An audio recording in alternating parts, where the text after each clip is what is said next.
ওকে, আমরা 3 নম্বর অঙ্কটা প্রথমে দেখি। 3 এ কি বলেছে, 30 টাকায় 10টি দরে ও 15টি দরে সমান সংখ্যক কলা ক্রয় করে সবগুলো কলা 30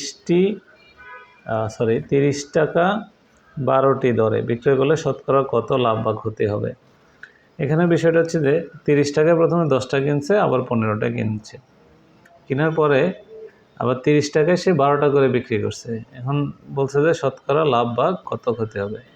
এখন 30 টাকায় 10টি, আবার 30 টাকায় 15টি, তাহলে একটি কলার দাম আগে আমরা বের করে নিই। যে এই যে প্রথমে যে 30 টাকায় 10টি কিনছে, তাহলে একটি কলার দাম কত, আবার 15টা যদি 30 টাকায় কিনে তাহলে একটি কলার দাম কত, এই দুইটা প্রথমে আমরা বের করব।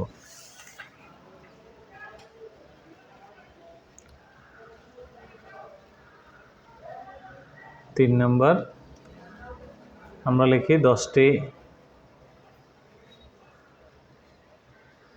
কলার ক্রয় মূল্য 30 টাকা। অতএব একটি কলার ক্রয় মূল্য 30/10 = 3 টাকা।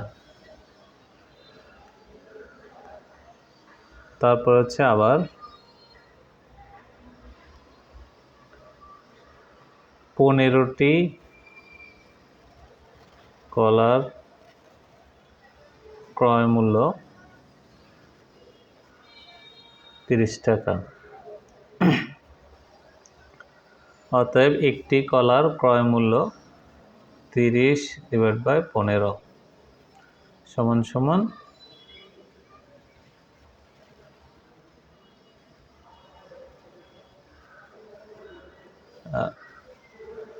2 টাকা। 2 টাকা। তাহলে 3 টাকায় একটা কলা কিনেছে এবং 2 টাকায় একটা কলা, এই দুইটা হয়েছে। এবার লেখো,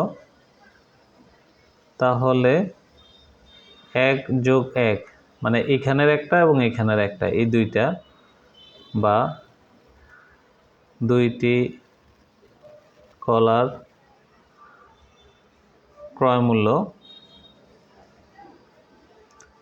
3+2 = 5 টাকা। তাহলে একটা কলার 2টা কলার ক্রয় মূল্য আমাদের পড়েছে 5 টাকা।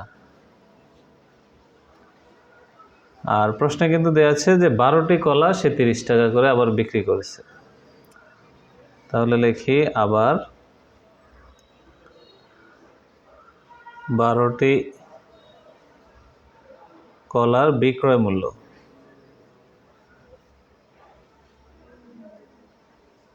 বারোটি কলার বিক্রয় মূল্য হচ্ছে 30 টাকা।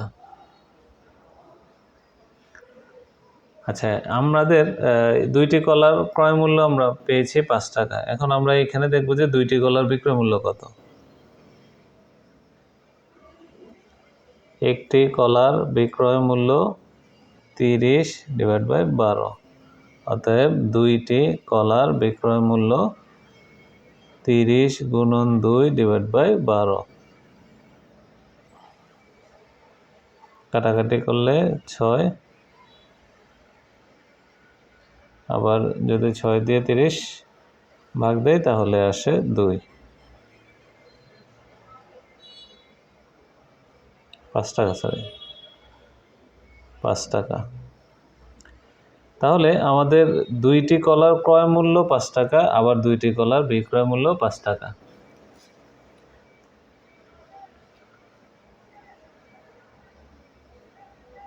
তাহলে আমরা লিখব, যেহেতু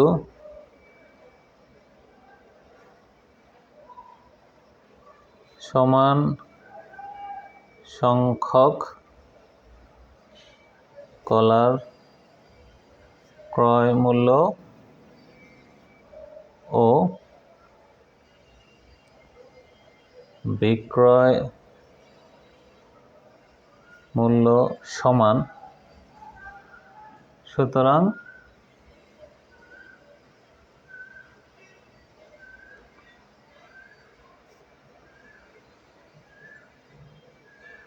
এক্ষেত্রে লাভ বা ক্ষতি